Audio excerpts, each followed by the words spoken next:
Hallo iedereen, ik weet dat jullie heel waarschijnlijk nog met vakantie zijn, dat jullie aan het profiteren zijn. Maar ik wil jullie toch in deze video het interview laten zien dat ik gehad heb met Elizabeth. En wie is Elizabeth? Wel, zij is eigenlijk de contactpersoon voor de Fulbright Association. En wat is Fulbright? Wel, Fulbright geeft je de mogelijkheid om naar de United States, om dus naar de Verenigde Staten te gaan. Je kan gaan als student, je kan gaan als leerkracht, je kan ook gaan om onderzoek te doen. Het hangt er een beetje vanaf welke grant, dus welke beurs je krijgt. Elisabeth gaat je dit allemaal uitleggen in deze video. Oké, en dus het programma Fulbright is vooral voor studenten die al een bachelor hebben. Elisabeth helpt je ook met grants voor Education USA. Dat is vooral dus voor middelbare schoolstudenten die graag een summerclass in Amerika willen doen. Luister goed naar wat Elisabeth allemaal te vertellen heeft. Ik heb de links naar hun websites hieronder gezet. Wat moet je vooral doen als je geïnteresseerd bent om op een of ander moment in de USA te gaan studeren? Is vooral aan je Engels werken. Want je zal wel voor je vertrekt het bewijs moeten voorleggen dat je een TOEFL-test hebt gedaan. Dat is dus een fameuze test om te bewijzen dat je Engels op niveau is. Je kan deze test al proberen te doen. Je kan kijken waar in België je die kan doen. En dus de naam van deze test is TOEFL. En ik heb die naam ook hier onder deze video gezet. Wel, ik hoop dat jullie met heel veel aandacht zullen luisteren naar Elisabeth, die een fantastische persoon is. Dank je wel, Elisabeth. Dag. Well, hello, Elizabeth. Nice to meet you. There's a first question or questions I want to ask because, of course, I've been looking on your website and there's really a lot of information. Now, I think in Belgium, students are not so familiar with all the vocabulary. So because you talk about graduate, pre-graduate, postgraduate, college, university, I imagine you know the problem. Yeah. So how would you call secondary school students or last year students? Yeah. I mean, I think I'll say we do have secondary schools in the US. There are schools that you walk by and on the building it says secondary school. Oh, it does, yes. But it's much less common. So normally when we're using the term, when we're talking about secondary school, and especially those last 4 years of education, so up until about age 18. Yes. In America, usually we use high school, which gets really confusing here in Belgium because people hear high school and they translate it and they think, hogeschool. Yeah. Okay, True. but that doesn't make sense. I'm not going to hogeschool at age 14, okay? And so then you also, I think, get into the other difficult thing, which is that when we're talking about anything that comes after the secondary schooling, so the bachelor's degree usually, that can happen at a university or at a college. But again, here, I think often Belgians hear, okay, university and college, and they think the difference between a university and a hogeschool. Sure. And in the US, that's not really the case. No. Universities and colleges basically And interchangeable. it even gets more confusing because Catholic schools, secondary schools in Belgium, very often are called college. So it gets really confusing. But so on your website, when you talk about pre-graduate, graduate, postgraduate, can you tell me? Yeah. So when we're talking about Fulbright grants specifically, normally we're talking about kind of when in your academic career you can go into a Fulbright grant. And so sometimes, this is less common in Belgium, but it's more common in the US. Sometimes before someone starts a master's program or a PhD program, they might do independent research or they might do some sort of experience to sort of build up their CV before they apply for those graduate programs. It's more common in the US than it is here, but it can happen. And so when we're talking about sort of pre-graduate research stays, that's something a student could do on the Fulbright program. So they could finish their bachelor's degree and they could know that they want to continue their graduate studies, master's, doctoral degree maybe here in Belgium. But if they want to go before that graduate study, then we call it a pre-graduate research stay.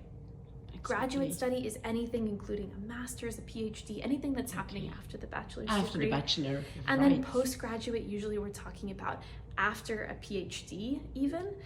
So someone who has finished their PhD here in Belgium and wants to go do some research as a postdoc, as a postgrad. Yes, and then so the Fulbright Commission gives grants to secondary school students, or never? You have to have at least your bachelor's degree? Yeah, so here at Fulbright, you have to have at least your bachelor's degree.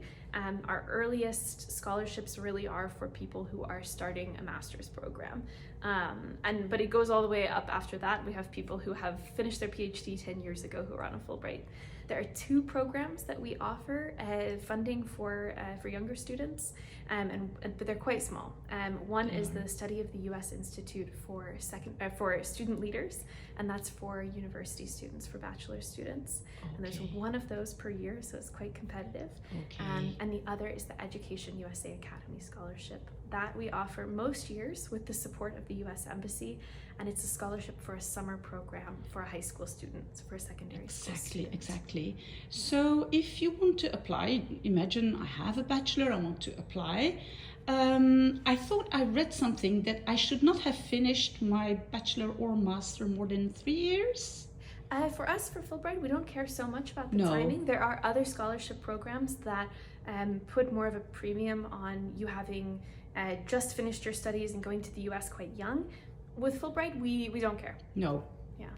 And then, okay, imagine now I'm a student, I finished my bachelor or my master, and then I want to apply. So do I do everything online, or do I write first an email to you? Some people do reach out to us if they have particular questions, or if they don't understand some of the criteria. Maybe they have a really particular file. But you really don't have to. Everything's online on our website. And that's the case not just for our Fulbright Commission here in Brussels, but for Fulbright Commissions in other countries as well. So the application is totally online. You don't have to print anything out. You don't have to come in and drop off your application. That's so wonderful. That's wonderful. Yeah. And then I have a last question. Imagine that I say, well, I absolutely want to be in the area of New York or Minneapolis, or can I determine that, or do I just have to wait? Yeah, absolutely. So for the Fulbright program that we run, all of our grants are self-placed, is the term we use, which means that it's totally up to the grantee to find their host institution in the US. That's a good thing because it means you have choice, but it also means then that you're responsible for finding the university, getting a letter of admission if it's for a master's program, for example, or getting a letter of invitation if it's a research stay. And if I go like on a summer program, then I think the summer programs usually start already in June.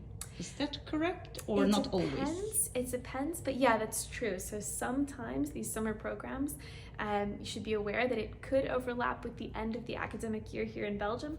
So I'd say it's just good to pay attention to those dates. A lot of summer programs offer multiple start dates, and so you can kind of look, but it is something to be aware of. Yeah. Great. Well, I asked all my questions, so this is just perfect. I don't have any questions anymore, but you prepared some material apparently. Yeah. Well, so we're here in the advising center, which you can see, and it is open to students.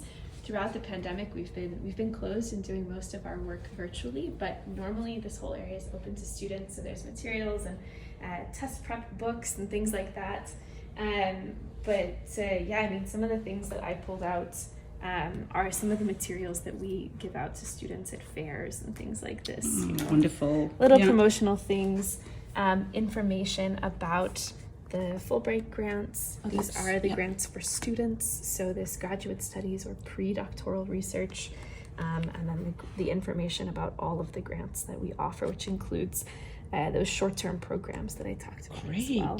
Great. And of course, at Fulbright, we don't just run the Fulbright program, we also have Education USA.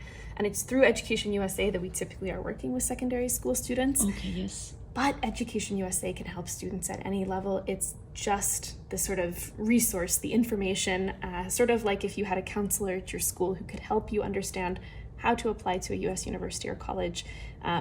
This is what Education USA but that's is wonderful. So do. anybody who has a dream in Belgium to go to the States for tuition or teaching, can write to Education USA. So that's wonderful, because I think that's a question I hear quite often. Yeah, that's great.